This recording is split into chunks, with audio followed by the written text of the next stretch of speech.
कितने लोगों का स्वभाव इतना सुंदर होता है, चरित्र इतना चमकदार होता है, विचार इतने परिष्कृत होते हैं। लोग कहते हैं ये तो भगवान रूप है। कितनी स्त्रियों को स्त्रियां स्वयं कहती हैं, अरे ये तो देवी रूप है। सबको मालूम है देवी का रूप क्या होता है, सबको मालूम है भगवान का रूप क्या होता है। और जब तुम्हारे अंदर इंसानियत से भी और ऊपर उठ करके कुछ गुण आना प्रारंभ हो जाएंगे तो लोग तुम्हारे पैर छूने की कोशिश करेंगे। और चरण उसी के छूना चाहिए जिसके आचरण दिव्य हो। चरण छूने से बहुत कुछ मिलता है। तुम्हारे झुकने से तुमको सब कुछ मिल जाता है। झुकना बहुत बड़ी चीज है।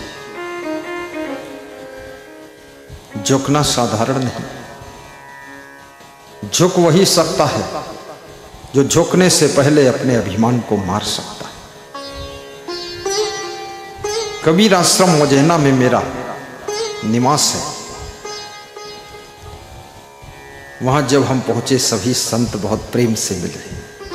मैंने भी सबको हाथ जोड़ा। यहां संत लोग आए हैं। नम्रता मनुष्य की शोभा बढ़ा देती है। गुण आपकी कीमत को बढ़ा देते हैं।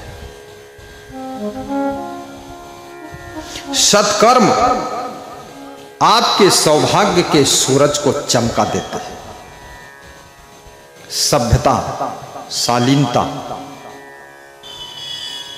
आपको महान बना देती है। प्रसन्नता आपकी चिंता को कम करने में मदद करती है। सफाई शुद्धता आपके अच्छे स्वास्थ्य में सहायता करती है। दूसरों का आदर आपको आनंद प्रदान करता है। जब तुम दूसरों का आदर करते हो, आप इस बात को गौर से देखना, अभी तक ना देखा हो तो अब देख लेना। जिसका तुम आदर करते हो उसकी जो दशा है सो दशा है, लेकिन तुम्हारी खुशियां तो उस समय बहुत होती है। वो तो जो खुश है, लेकिन तुम बहुत खुश होते हो। तुम्हारा मन गदगद हो जाता है। इसलिए नमस्कार करना भी सीखो। साहिब बंदगी। मोबाइल कोई नहीं चलाएगा यहां। नमस्कार हमारे जीवन के आकार को सुंदर बनाने में मदद करता है। नमस्कार का भी चमत्कार है और चमत्कार का भी नमस्कार है। विनम्र बनो। तो मैंने प्रश्न उठाया था कि भक्ति से क्या मिलता है, यही प्रश्न था। ये प्रश्न कोई साधारण महान पुरुष से नहीं पूछा गया, सद्गुरु श्री विशाल देव से पूछा गया। और सद्गुरु श्री विशाल देव कबीर पंथ के, कबीर के बाद में पूरे इतिहास में सबसे बड़े संत हुए। और सौभाग्य यह है कि उत्तर प्रदेश, और सबसे बड़ी बात यह है कि बाराबंकी जिले में हुआ है। क्या बात है। बाराबंकी जिला जहां पिपरमिंट होती है, धान होता है, गेहूं होता है, आलू होता है, वहीं पर कबीर पंथ के एक बहुत बड़े महान पुरुष का अवतार भी होता है जिनका नाम विशाल देव होता है। ये मरी मराई तालियां विशाल देव की आत्मा भी दुखी हो जाएगी। कैसे पैदा हो गई।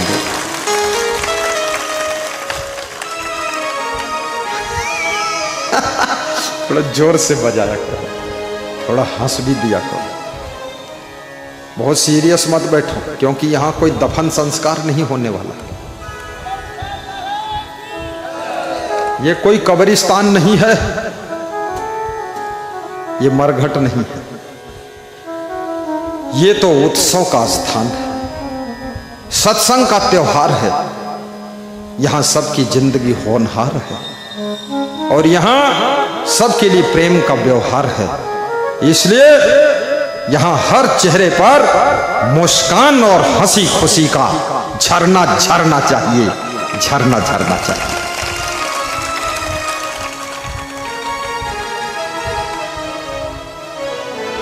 धन्यवाद देना तो श्री अमन साहब को देना और धन्यवाद देना तो विशाल देव को देना, क्योंकि विशाल देव ने हमारे गुरु को दीक्षा दिया श्री क्षमा देव को। इसमें ऐसे कितने लोग जो श्री क्षमा देव को जानते हैं, हाथ ऊंचा करो, बात खत्म हो।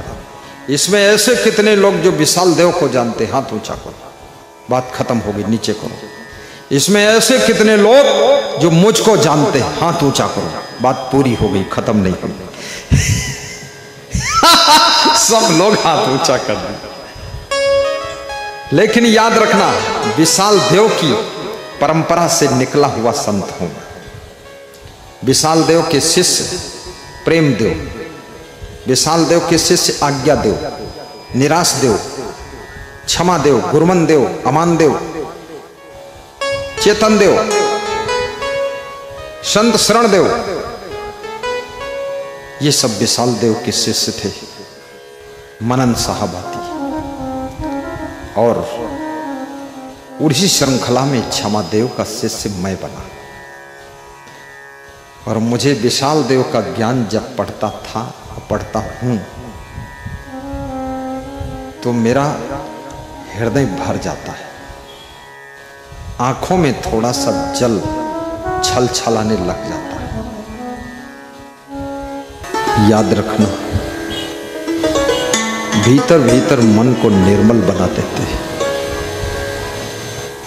इसलिए विशाल वचनामृत का अध्ययन करो, बीजक का अध्ययन करो, थोड़ा रामायण भी पढ़ लो।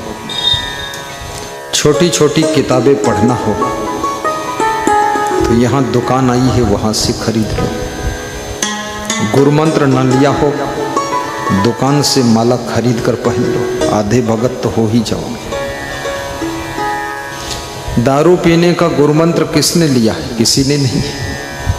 दुकान से खरीदे पी लेते लोग, दरुहा बन गए। तुम दुकान से माला खरीद के पहन लो, आधे भक्त हो जाओगे। फिर गुरु बनाते रहना, ढूंढते रहना, स्टार्टिंग कर दो।